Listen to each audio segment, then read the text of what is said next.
We have 9 waiting viewers. Ooh. Valeria is telling us when we are online.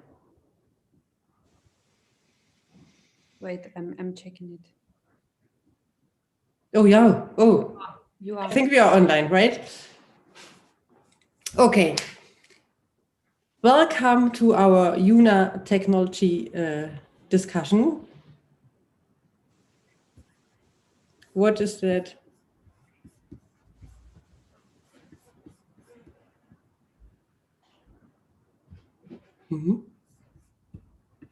Ah, guys, technology.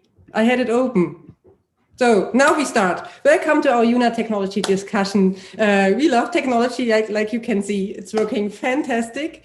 You know, that's we do it every month mostly, and we started with these digital discussions during the last lockdown in May. And today I'm very happy to have on board Isabel. She's a very good fashion designer. She's almost an artist, or she is an artist for myself.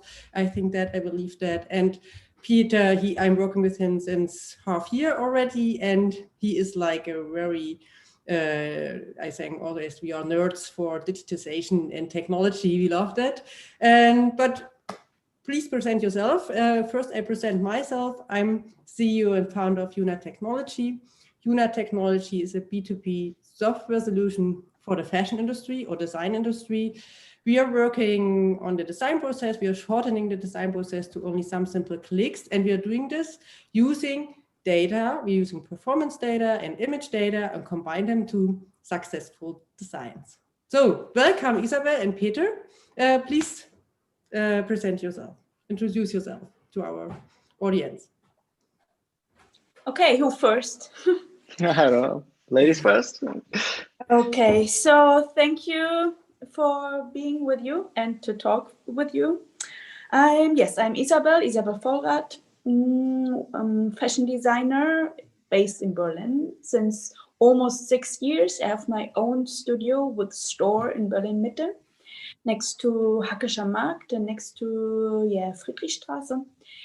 I was studying fashion design at the Weißensee School of Art. And before I had an apprenticeship as gentleman's tailor. So I come from the handcraft, from the craftsmanship. And then I studied fashion design. Yes, since 5 years, I'm showing on Berlin Fashion Week. I was part of Vogue Salon, the Berliner Salon, also exhibitions in art galleries and museums. And yeah, maybe that's it. We will start talking and asking again. And so, Peter, go on. Thank you. Thank you very much for the invitation. I'm really happy to be here. I'm Peter Kolski. I'm the founder and CEO of BetaRoom. This is an augmented reality company, and we do augmented reality storytelling for now, but we're really searching for meaningful applications of augmented reality. And what is augmented reality? Maybe like a small glimpse. It's augmented reality is like basically when you can use your phone, you see like camera, and you can see a different object there, and you can walk around it as if it's really in your space. And why do we do this? We think like this is a really fantastic approach to actually increase your experiences of the world. So, and we're actually known for 2 apps we released. Like one is called MauAR, and one is called the other is called Augmented Berlin. And MauAR is actually really well known because it was worldwide a big success, one of the most successful AR apps worldwide. And it actually shows the Berlin Wall where it used to be. This is one thing, like you can really go there and see the Berlin Wall, so it's put there, but it's also like telling you the whole story. So it's really taking advantage of all the possibilities of augmented reality. And I think what's also interesting to say here is like maybe a bit of my personal story, like because I studied physics, so I come from the science background, and I did a lot of art, like visual art, like live performance art and installations, etc. So why I say this is it's always possible to do many different things and being open to different approaches. And this is like for me now very exciting and very an approach which has a big potential, like doing augmented reality and high tech in fashion. And Franziska is actually there also like a leading mind, because like what I did in physics also was machine learning, these optimization processes, and using this mix of technology and artistic approach, combining it to something which is really useful for society. It's like it's something what I really want to work with. So I'm happy to be here.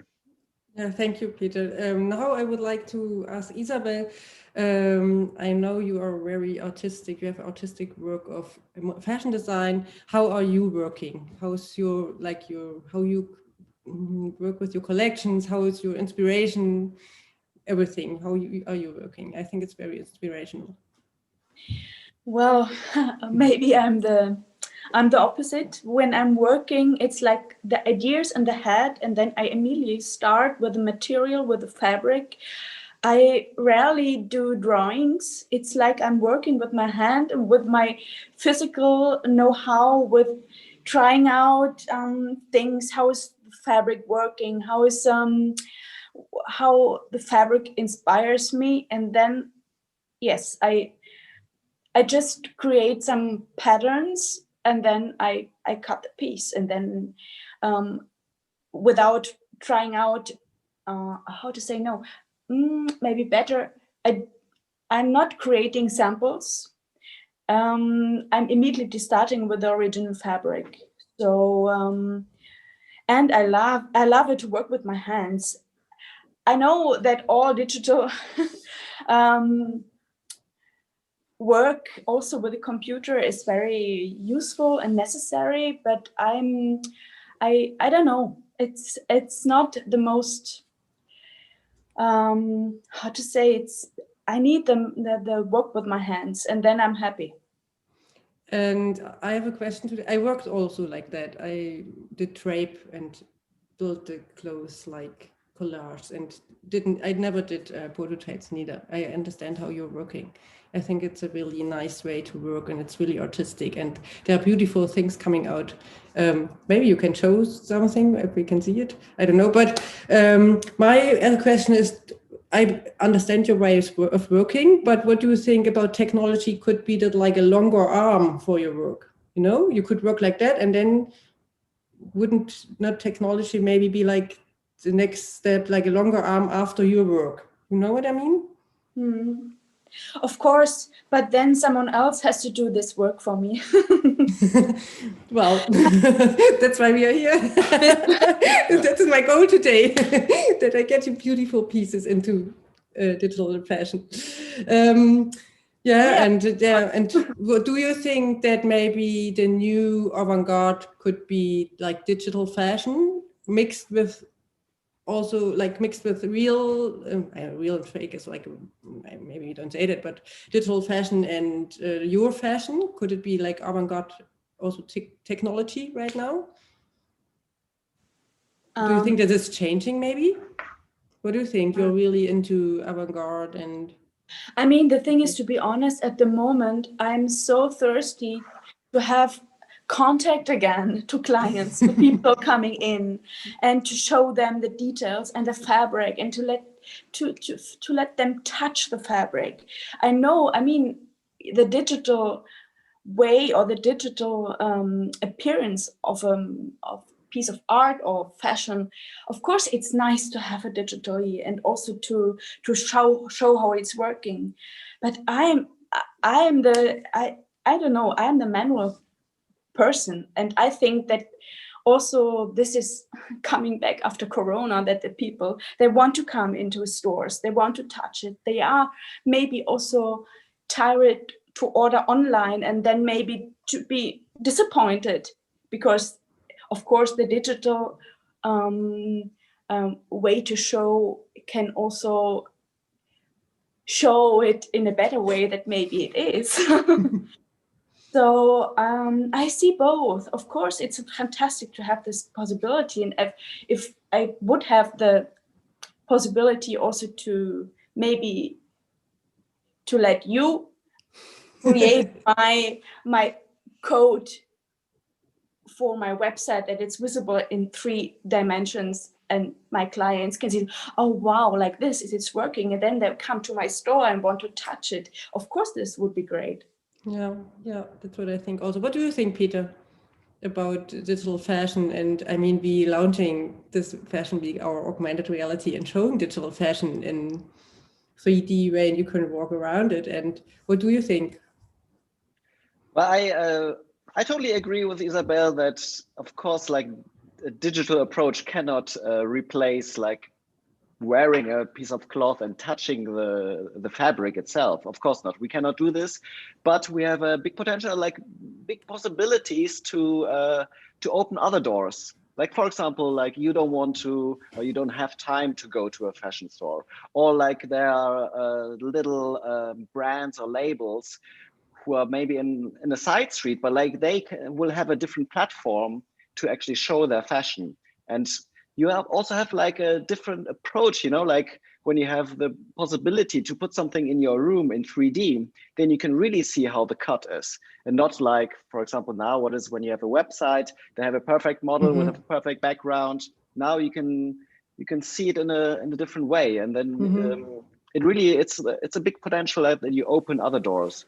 I see it a bit like how the internet was, you know, like before the internet, you could not find something, or like you couldn't just Google something, and now you can really open it on a dimension, like accessibility for fashion. So I don't think it's replacing your work at all.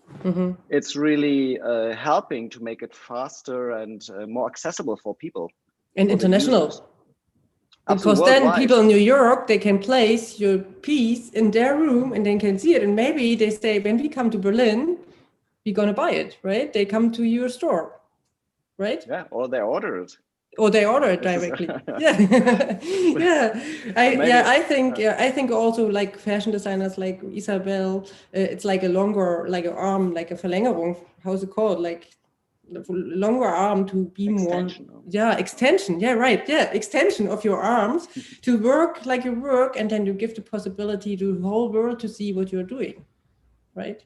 That is what I'm thinking.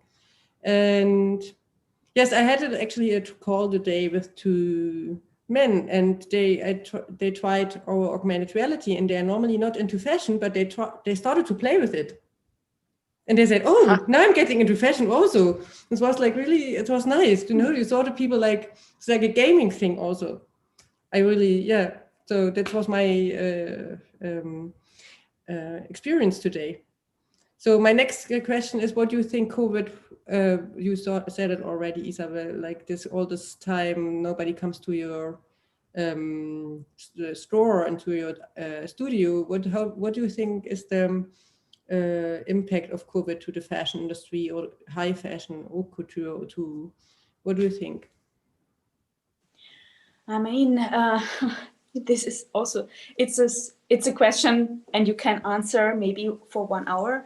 I mean, in general, the fashion industry has to change, and we are in this change already, that we have to change the consumer in that way, that the consumer is buying less, and maybe he has to spend more because the piece is made in a limited edition, or is made also in-house, that the client understands that it's important also to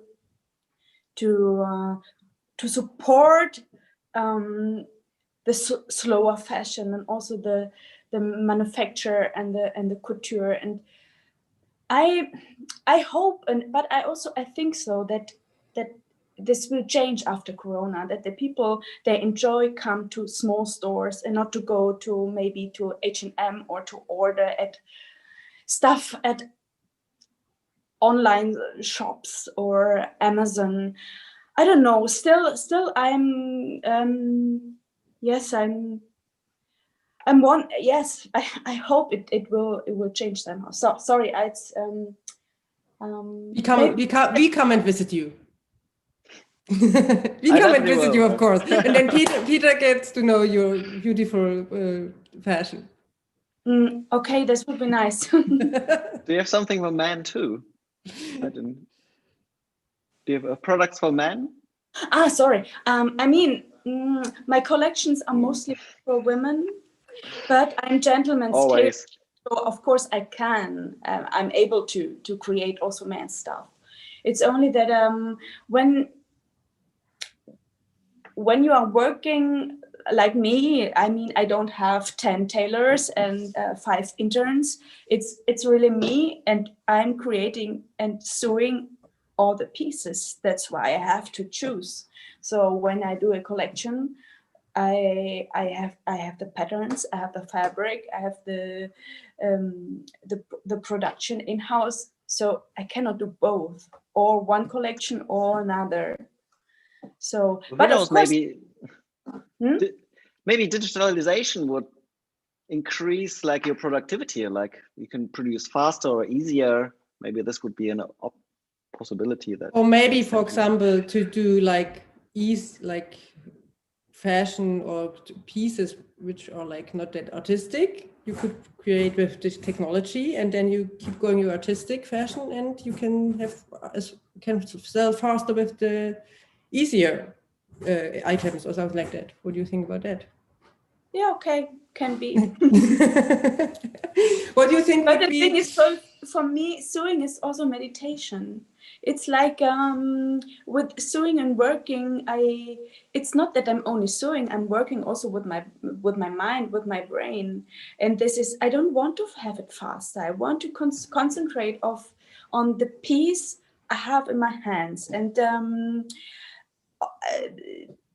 so I know there could be maybe pieces that are more easier to produce.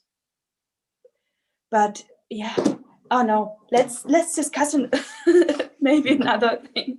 It's do you have a question to us for maybe? This artistic work, I don't know. So well, I tell you'll be surprised how meditative programming is. It's also with your hands. Of course, no. I agree with you. It would be really nice to see what this means, but not. I'm not working with simple cuts. It's not me. I need the complication. Yeah, I mean, also I wouldn't recommend. I wouldn't program neither, right? It should be like it's easy to use for fashion designers technology to implement it and not have more to concentrate on their work and your work. For example, Isabel, you shouldn't learn technology. I mean, what would that be, right? You should concentrate on what you love. And yeah, maybe what you recommend, or what would you think would be the first steps into technology for you? Or what do you think? What would be the first step? Would there be one? The first step into technology.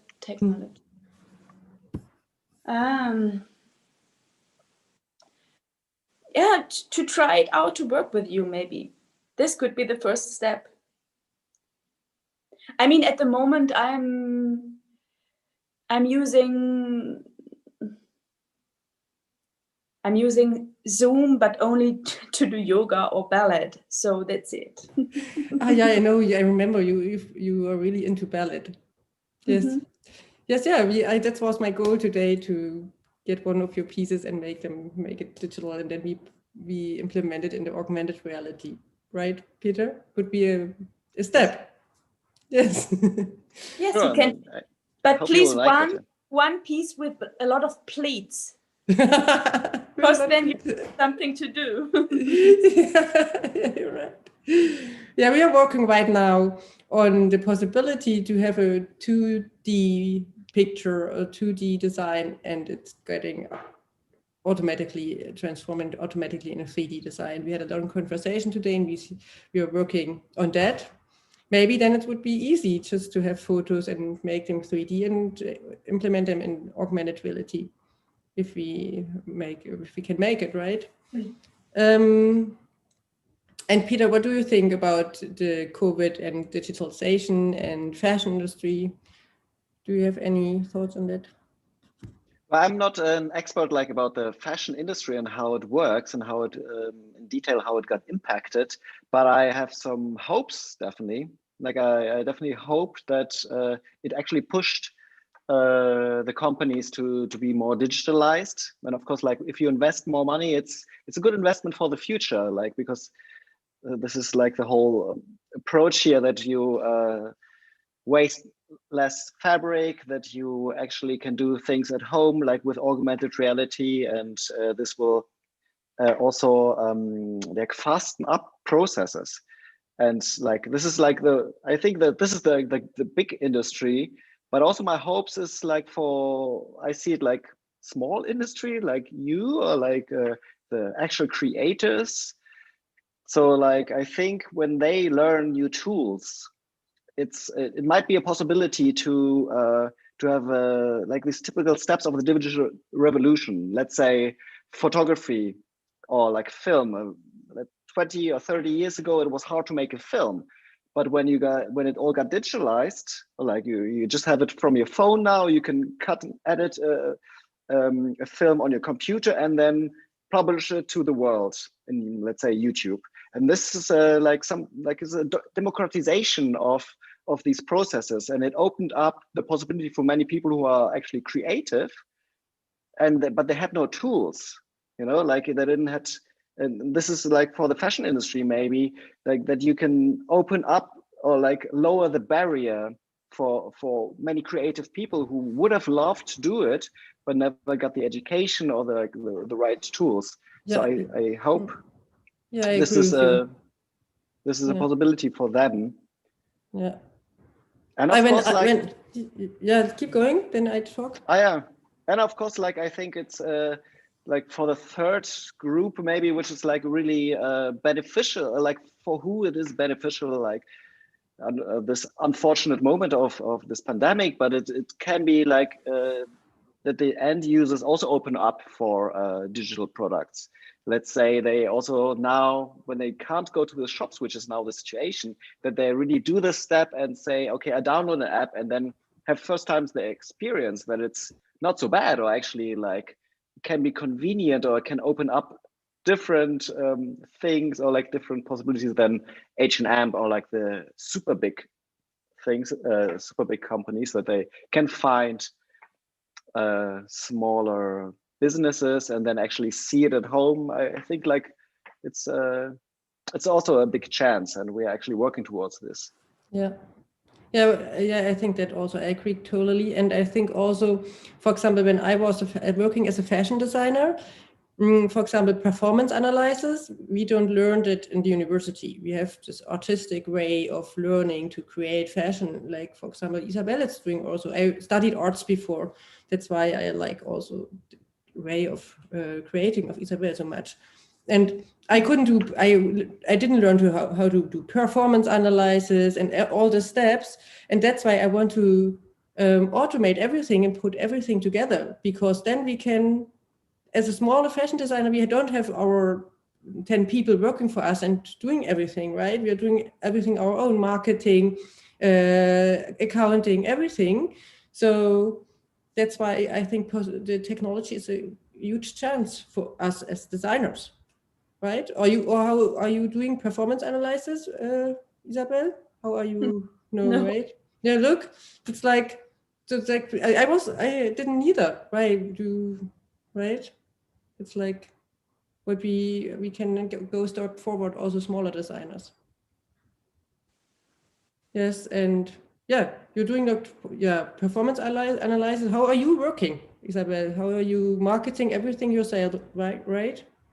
I mean, during fashion weeks, I used to have a PR agency. Mm-hmm. But it's not that they were working the whole year, because it costs a lot of money to have a PR agency the whole year. So actually, no, I'm most of the things I'm doing here in my studio, but it's fine.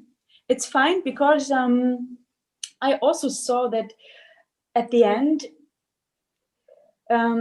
it's sometimes I'm faster to organize things or to contact the right persons than in the past my PR agency. This is what happened to me. I don't know if you can imagine, or do you agree, Anna Franziska? Yeah. Well, if you have the in-house persons to do that, of course, it's easier as maybe a PR agency. I have also marketing team, and we do it in-house, and everybody knows what to do. It's it's easier. Yeah, I can imagine that. Yeah. No, it's only to say that sometimes I got a request by a stylist or photograph or magazine about pieces. At the same time, my PR agency got it. I got the email from my PR agency 3 or 4 days later, when I already reacted to the request. And so it's okay, I don't need a PR agency. I can do it myself. I mean, I can handle it. Yeah. And at the moment, I'm also more working with photographers or artists I choose. So my last campaign, I don't know if you saw the pictures, ballet dancers. I mean, this is for me one of the most beautiful photo shoots I had in the past, and I chose the team. So maybe this is one thing I agree with the possibility to show more digital, that for us fashion designers at the moment, as there's no chance to have a show. Okay, you could have a show now at Mercedes-Benz Fashion Week, but without audience. So it's also nice to do nice campaigns, because this is actually sometimes the story. You can transport the story. Often at a fashion show, all the models cannot walk, or they walk too fast and then they are gone. And instead, when you say, okay, I have my story and I want to create it in a nice way, then I make a nice photo shooting. Yes. Or video. Or video, right? That's what. Yeah.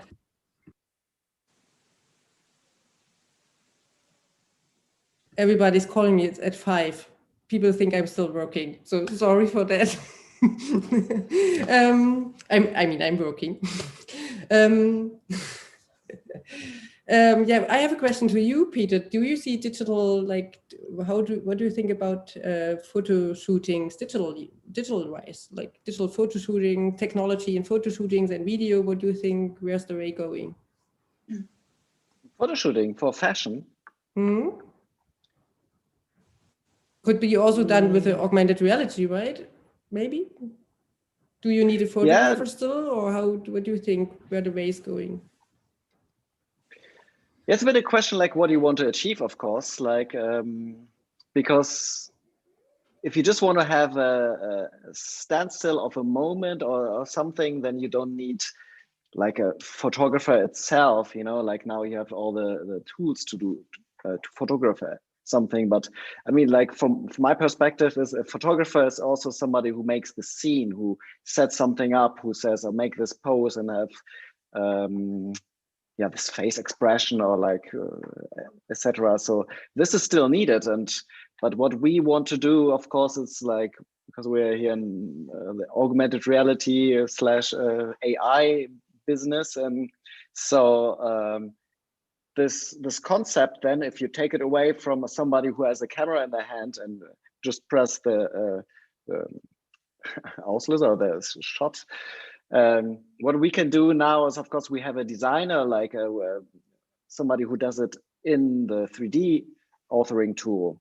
So, but then of course you have different skills from what the last outcome is. Of course, like you don't press one button or like do something like this on a camera, you do it in a 3D tool, but like you still have to have this mind, how to position like the body posture, how do you make the scene, for example. And of course, like this is also like what we do in AR and the other apps. For example, what we did is, of course, we didn't only show one object. We created the whole context. Like we made them the end user more understand what this object, what you see now in augmented reality, is about. Here, making the atmosphere and then really leaving an impression. So this is like but this is of course like all inspired by let's call it like the old-fashioned approaches of film and photography. Like we learned from this, but then put it to the next level, like into this new technology. And I think yeah, the skills are still needed in a way, but like you have to abstract like what is the speciality of it. It's not only knowing how a camera works or how a photo camera or a film camera works.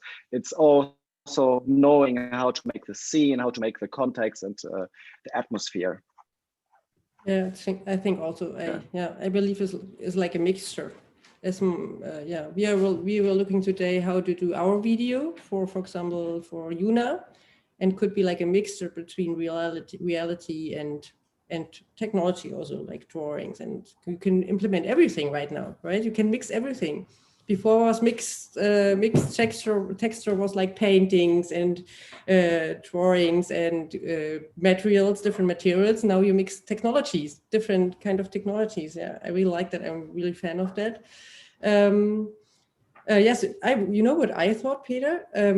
Your app with MauAR app or the Berlin app is right now very perfect for people, for all of us who are living in Berlin and cannot go out during this lockdown, and you could use your app and just walk through Berlin and have like a new adventure, even we are in Berlin, right? That was my Absolutely. idea. Yeah, I like the two apps, like they have different approaches, a little bit different, like the context, it's in both cases Berlin, which is a nice context, of course, but like one is where you really go to the Berlin Wall. But like what we have, for example, also in the Augmented Berlin app, you have an experience where you are in the old Tresor Club. I don't know if you heard of it, but like one of the first techno clubs ever, and it's actually like the original location is closed. You cannot enter it anymore. It doesn't exist. Basically, they had to move somewhere, and of course now all the clubs are closed. But like you have the possibility to stay at home when you're in real quarantine or something like this, and experience this at home. So you have you can go dancing into Tresor even if you're not there. Exactly. We cannot be there anymore. Amazing. Let's go. Let's do it. Let's start now. Just download the app. Yes, we start now. That's with original, like it's the original location made together with the people from Tresor, like Dimitri Hegemann, original music and quotes. So, but this is like a possibility through technology, which of course like was not there, like in this intensity. And we of course want to bring it to a different level, you know, like more in this, let's say, a practical, useful level, saying something which you use every day, which is like fashion. Every day, of course, you put some clothes on, and if you, and of course, you don't want to go to Tresor every day. Some people would like to do, but most people don't. But like with fashion, it's there's no question. Like everybody wants. Yeah, everybody. And you know what I also think, because you talked about the shows, I was always thinking that it was not for everybody. It was kind of exclusive. And maybe some people wanted to go and they couldn't go. And so with augmented reality, we bring to everybody fashion and fashion shows at home, and they can have it in their living room, right? Absolutely. Absolutely. That's kind of cool. I mean, my aunt, even she is like 70 years old. She had it in her living room. I was like flipping out. It was like, wow. Perfect. Yeah, you know, and then you get, I mean, and then maybe you deliver some champagne with it. So, I don't know, during Fashion Week, I don't know. I'm really up for a new concept to make, spread the word of how beautiful fashion is to everybody and make it livable for everybody. Yeah, I think like many people don't know what's the appealing part of fashion shows and like this haute couture fashion. They see there's something to keep warm, maybe, or like not be naked, basically. But opening this up for a broader audience at home, where you don't have to do so much, like have to find tickets and like. Yeah, I always call it like the democratization of it, that it's actually for everybody. Like I think this is something we should really work for, and we have it in our hands now. Yeah, I know. I have also the dream that we put holograms like on the streets, walking like the fashion show. you know. Yeah, This is also we'll do cool. it. You can, yeah, Next and then year. you can put them the No, this amazing year. clothes, for example, of Isabel, and then have the holograms walking down Frankfurter Allee. Isn't that amazing? Yes, why not? She's not so a fan of, let's say, here, Rosenthaler Straße, maybe. Yeah, or Rosenthaler Straße, or Unter den Linden, right? So let's go and do a fashion show with, and you can even go with the augmented reality there and do like fashion show Unter den Linden already. Would be possible. Yeah, what do you think? What is the future of fashion industry, Isabel? Where Oh we are no, going? not another question like this. What do you think where we're going? In 10 years, what do you think? I don't know. In 20 years? I don't know. So are we just wearing digital clothes and nobody's wearing anything anymore, and then we're wearing digital clothes? Everybody's naked. I'm in the 19th century. I already told you. Yeah, you're right. Yeah. I cannot say. I don't know. I don't know. And I'm not thinking about it at the moment. I don't know. I'm at the moment. I only can think of the next month or of the next year, but not more. I don't know. At the moment, not. I'm sorry. No, but no worries. But it's good. I mean, and you, Peter, what do you think where we are in 20 years? Are we wearing not? What do you think? Well, first of all, I think like we are entering the future now. So this is what this is what we are doing is actually right there where it's going to spread. Like in the next 10 years, it will take some adaptation time till everybody gets it and wants it. But like, of course, like what I said, like Corona, this whole Corona situation is actually pushing it forward. There's a much more need. But like what I mean by that is like that you actually can try on clothes, that you can do it at home. You don't need to go to a shop first. Like if you want to, because it's I don't know like how you, but like I think it's sometimes annoying to try on some trousers. I have to take off my shoes and then I say, my trousers are still fine. So I would have bought it maybe, but this is like the levels, like the barriers are lower. But I think like in 10 years, well, maybe 10 years, but I don't know how fast you are with your company. But like what we're gonna do is also maybe have. I'm sorry.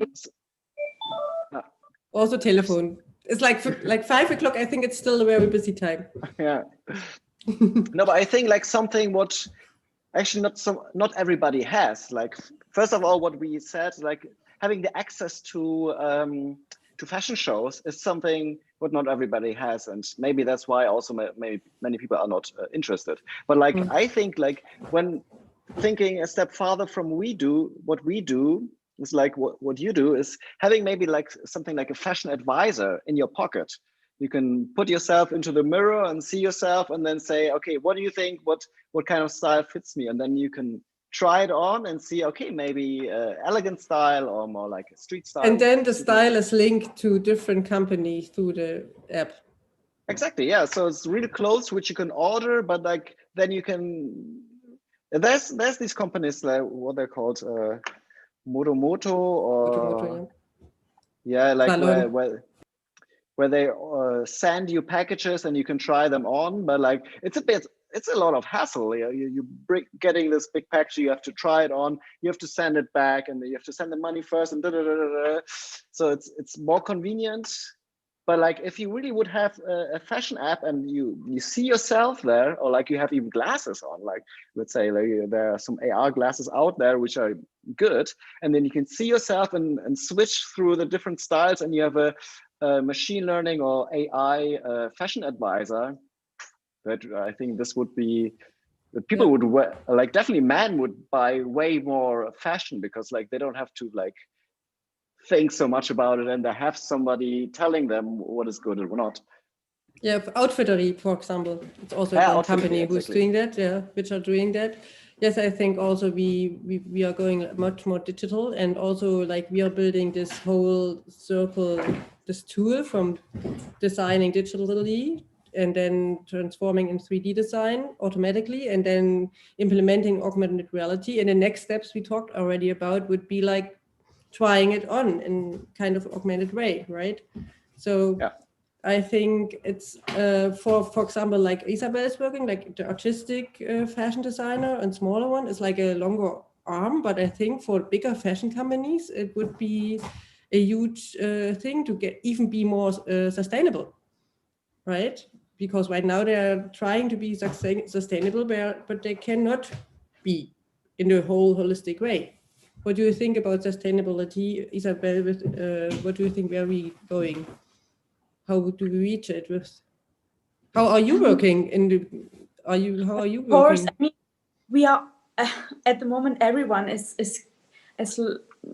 just for everyone. Sustainability is one of the most important points to think about. Of course, I mean, this is what we have to do. I mean, we have to know what is the fabric, what we use, how can we try to care about the production. Or, I mean, to be honest, it's already maybe at the moment, it's no, I mean, it's what we are working on. I think it's not that we have to discuss so much about it, because it's obvious that we have to care about it. That's what we're also thinking. We had yesterday this discussion about sustainability, and my sister almost couldn't say the word sustainability anymore. And then we thought, why we shouldn't talk about that anymore, because it's the thing how it should be, right? It just should be like that. I mean, to be honest, 2011, my master collection after the diploma collection was made of upcycling, and no one understood it. It was 2011, and and now everyone is working with upcycling, and for me, I already did it. So or I was. For me, it was obvious already many years ago, before it arrived. So like it is today. And of course, I mean, I'm working in a sustainable way. And one point is also, for me, I want to avoid all this packing materials. That's why I don't sell online, for example. This is also one thing, this to ship and to maybe to get it back, to pack, to unpack. It's yes, I know the advantages, but I'm old-fashioned in this way. I don't know. I really love your idea to have the digital version of a piece or of a coat. But nevertheless, I'm like this. I don't order online. I'm waiting after Corona. Sorry, when I need something, I have to touch it. I have to try it on. And I don't want to order something, then to try it on and then to send it back. I hate this. I don't want to do this. I mean, I'm very bad in this also. The companies, they're earning a lot of money with me because I never send the things back. So, I give it as a present, or I sell it, or I like interchanging clothes or something. Yeah, I know what you mean, but there are also what I'm thinking in this way, that there are a lot of fashion tech startups, and it's like one circle. And I also know a startup, they are doing packaging out of palm trees, for example, right? And I think if we have a look to all the fashion tech circle, I think we can like pick if you need something, right? If you don't want to ship packaging, and I mean the shipping cost is like still, I mean we have to deliver, but at least the packaging, we can try a startup who's inventing new forms of packaging which are sustainable. And I think there are a lot of startups we taking them like a circle, and if we work all together, it's making almost sustainable or precise, for example, startups who are making it that people get the pieces already in their size and well sewn, for example, that makes it easier not to ship it back because it's, and also the thing what we are doing that they try it on digitally. I think it's, for my opinion, it could be a way to avoid all this unsustainable stuff of buying online. What do you think, Peter? Yeah, like, of course, like it will reduce like the whole packaging problem or like the sending back. I don't know, of course, like the solutions about this, but I can see this is a big problem. On the other hand, like having stores themselves is also not so much more eco-friendly, because the people have to go there and usually they don't go by foot, or like you have to heat up the store, etc. So the processes are quite effective, like from an energy level, but like I think the packaging is really a problem. But yeah, and this is definitely where we are. Where we are going to. It's like really rescuing the world when it comes to this. Changing the future by technology. Yeah, absolutely. It's because like, yeah, it comes from the beginning of like what you do with your algorithms that you actually save on, like not only saving time and being a more like possibility to be more creative, but also like not having to cut everything. It's like to cut, to make an example. And what we're doing then is like you can, from the creator's side, that you can actually show it first in augmented reality and go through many fast iterations of your ideas and then getting visual feedback, like not really tangible feedback, but immersive feedback. And then actually this saves, of course, also material. And then going down to the whole process of trying it on at home or seeing it at home, which saves you going somewhere or sending packages way and forth. So this is like for the nature, or like for the whole CO2 emissions point of view, it's the right way to go. And we actually have to do it if we want to keep up our consumption in a certain way. Like we have to save it on these parts. Yeah, I think it's a beautiful ending word, what you were saying, ending phrases. And now I would like to end it with some, maybe you tell me, if you have a huge wall in the middle of Berlin, what would you write there, Peter? Wow, like the Berlin Wall? Oh, yeah, wait 1 minute, but you have time to think. I have a message that we have a question. Ah, okay. Okay, wait 1 moment. The audience. The audience asking. Oh, exciting. Great.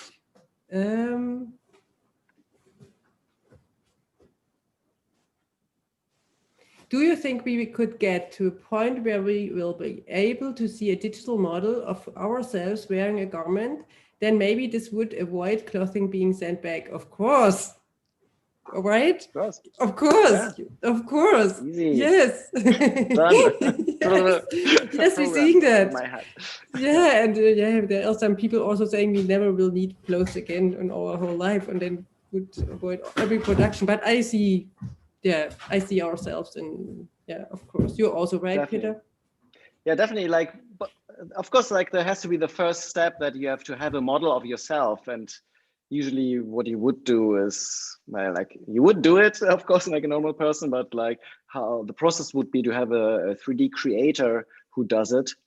But what you have now is different technologies. Like, for example, like in Potsdam, they have this room basically where it's cameras all around you, then they scan you once in a certain position, and then you can later map or like put the clothes on you. But now we are going to this phase where you can also, like let's call it democratization, is where you can do it with your phone. Somebody else, of course, has to do it, walk around you and scan you with the newer devices. Then also a machine learning AI algorithm will put it all together and make a model of you. So I think this is coming. Like this is I think also there. I think also what we are planning, like to try it on a mirror or something like with augmented reality, is also a way to this point, right? Yeah, definitely. Yeah, I think also. Now we're coming back to the wall. Or is there any other wall. question? What is saying the technical support? Do we have more questions? So if not, we are talking about no. No. So what would you write, Peter? On the you want to put a wall in Berlin again? No, I just imagine a huge wall in the middle of Berlin, Alexanderplatz, and you have the possibility to write something that everybody can read it. Oh, but a whole sentence, I really have to think about it. Like, if so many, but like one thing, like, was really deep in my heart is like, it's not a perfect formulation, but like education and openness. You know, that you're open to the world and try to learn and to suck something in, and I think this is something which should be spread in the world. And like, of course, like now we see it also in Corona with some misinformation, but like this is also the way to go with you, Franziska, is like this openness and this education, like learning new technologies. This is the way how to solve problems, and we have big problems with a climate crisis and what you mentioned also, Isabel, with packaging, and it's not always the way to go to restrict yourself, but the way to go is to solve these problems with new approaches which make the problems obsolete. So your sentence is solve the problems with new approaches. Yeah, education and openness. Love it. Perfect. And yeah, but I was talking so much. Okay, short ending, right? That's strong ending. Just one sentence, but yeah. Never mind. We can talk later. I call you. Keep talking. And you, Isabel, what would you write? I hope you won't ask me. I don't know, so many things, but maybe something fast. Buy less, buy better. Buy less, yeah, that's cool. Yeah, I would write start to change the future right now. I think. Very good. I have to thank you. It was nice talking to you. It was beautiful. We come to your studio, we visit you. We are looking for one piece, and then we make it digital, and then we try, and then we want to have your opinion, and I hope you keep working on it. And the whole world can try it. Yeah, in the whole world, even in South Africa, everybody could try it on. And Peter, thank you. Yeah, thank you very much. Thank you very much. It's always beautiful talking to you and sharing these ideas of future and technology. And likewise. Thank you to our audience. I hope you enjoyed our talk, and see you tomorrow maybe, or to our next digital talk. We tell you when we talk again, and we are also now in Clubhouse. It's the new hype, right, Peter? Did you get it? So meet us in Clubhouse also, and we talk, and thank you. And we wish you a nice evening. Thank you very much. Bye. Bye.